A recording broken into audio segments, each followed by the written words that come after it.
Hello, YouTube. If you're watching this, I assume it's because you like me, were dissatisfied with the quality of other videos out there on this stuff, which mostly consist of people trying to shoot it. Um, don't shoot this. I mean, don't shoot anything at all ever, really. But um, life's too short, guys. But especially not this. Um, most of the other efforts are, people trying to take it seriously, or they're still trying to drink it like at proof, which is better, but it's still not the greatest idea. Um, so this is Wray and Nephew, white overproof rum. I'm making this video as kind of as part of an effort to make the case to like single malt drinkers, mezcal drinkers, those kinds of folks that um, if you haven't tried some Jamaican white rums, you are missing out. This is probably for a sipper. This is probably the best value you're going to find in your local liquor store. So that's what I'm going to try to do. I'm going to act as if this is like an overproof single malt and drink it like that with a cup of water on the side, a nice glass, um, and putting water in my rum, um, and just seeing where it goes, seeing how it goes. Um, so let's start out with this. I'll go into the history of the distillery and what this stuff is actually made of as I'm sort of waiting for the water to go up. But first, I want to try it neat, just to give you some idea. Um, so this is a big rum. You can. There's a physical force coming out of the glass as I smell this. But what's amazing about it is it's actually quite, considering the company it keeps with some of the other white Jamaican rums, this is actually quite delicate. Um, it's not punching me in the face with sort of big funk, big rotting fruit kinds of smells. This is actually, I mean, the big thing in the center of this is cane juice and sort of cane flavors. Um, yeah, that's really it's not, but you couldn't call it sweet really. It's much more sort of vegetal and with a little bit of spice in there. So I'm getting, what am I getting? So it's a full proof. I'm not going to be able to get a full um, you know description for you until I add a little bit of water to this. But just to start off, I mean, cane juice, like a sea breeze. You're by a seashore, right? It's olives, probably green olives mostly. Um, Anise, black licorice, like not like super nice black licorice. We're talking like the supermarket stuff, but which is still very anisey. Um, Again, it's not very fruity. This doesn't feel like one of those rums that was sort of fermenting for 2 weeks. This is probably more like 2 days or something. It's quite. I can't call it clean, but within this category, it's very clean. It smells. There's a little bit of lemon, not the acidity of lemon, more like the like lemon essence or something like that. Um, White pepper, allspice, like a kind of like wet leaves. This is like I would expect a rainforest to smell. Um, New potatoes, like root vegetables, like if you can imagine like a really green kind of potato smell. That's kind of what you're getting here. Um, we'll start with that. When to taste,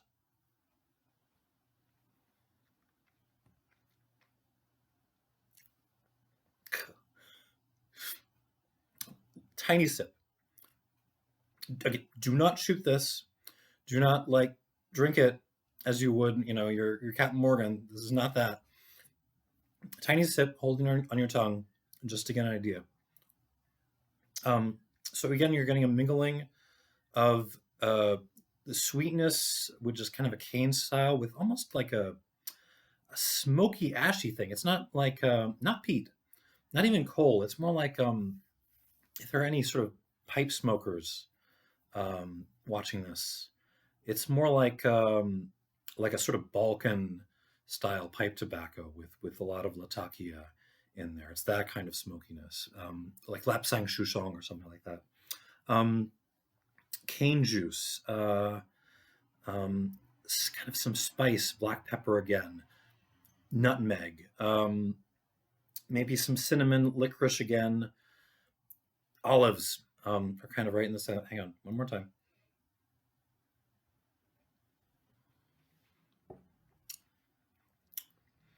Yeah, black licorice, olives, kind of a brininess that's more coming out on the palate than on the nose.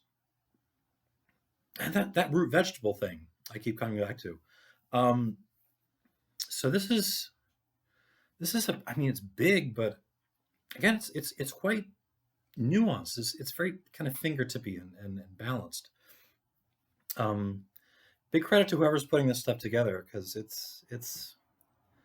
I mean, you can actually put put some time into this, into you know learning how it responds. So I'm just going to add a little bit of water and see if that's enough. Probably won't be.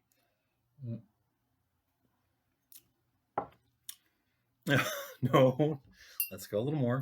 This is my preferred method. This is an eyedropper I got from a little chemistry set. Oh, so I think that's 8. Um,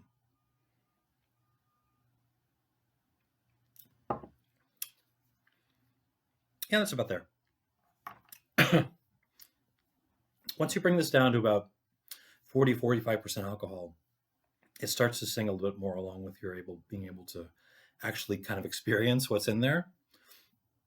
So let's talk a little bit about this.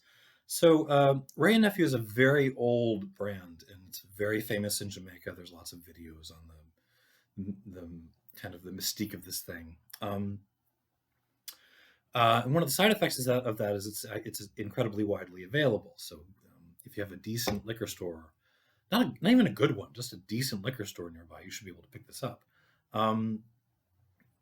It's owned by Campari these days, who also own Appleton Distillery and New Yarmouth Distillery, which I think New Yarmouth makes most of this, but I'm not. I'm assuming it's a blend of like whatever they can get.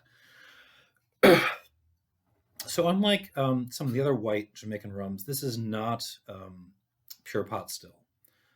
They are mixing some column distilled rum into this. And what's interesting about this, and I think it's something I want to point out, is this is not. It doesn't feel like it's the pot still distillate holding this thing up. Like it feels like the column distilled stuff. Like when you start drinking, whiskey or whatever, you initially hear like, okay, it's the good stuff that comes out of pot stills, traditional pot stills. They have to reload it every time, whatever. And with column stills, it's industrial crap. They distill it to 95% alcohol, and there's no character left, and then they just add sugar and coloring and whatever. It's not really true. Like if part of it depends on the nature of the still.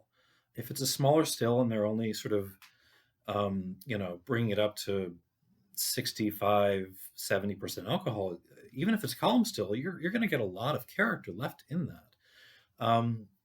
So I mean, just for example, think of like Armagnacs in France, or rum agricole, for example, in the French West Indies. That's probably column still stuff, and boy does it have character. So this feels to me like the column still, like they're not making neutral spirit with what are they doing. It feels to me like they're bringing it up to keeping it down to a reasonable degree of alcohol in order to blend it with the pot still stuff. And the result, the character of this. I mean, I know it's not, there's no sort of dunder involved. There's no long fermentation involved in this. It's quite clean, but it feels to me like a sort of imaginary blend, if you like, of maybe one part. I don't know what they're actually putting in this, but maybe one part pot still rum, kind of funky a little bit, not very much. with like 2-3 parts of a really good rum agricole, that kind of thing. And they're kind of, the marriage is kind of rounding each other off. So this is not. I mean, it's big, but a lot of that is the proof. Once you actually get to sort of get it down, um, yeah, it's actually like a lovely, if I can get away with the word, quite a feminine spirit in its own way. Um, so with water, the white pepper comes out a little bit more sweetness, a little more cane juice, almost like a whipped cream element comes through on this. Um, Maybe a little bit more funk. Maybe we're just starting to get some rotting bananas and like a plantain, like one plantain peel that's been left out too long in this. Um, like some nutmeg again, cinnamon. Um,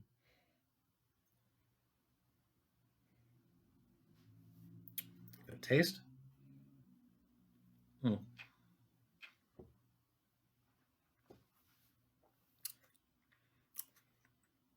Sweetens up a lot. The cane comes right forward. Ooh, there's a big blast of pepper too.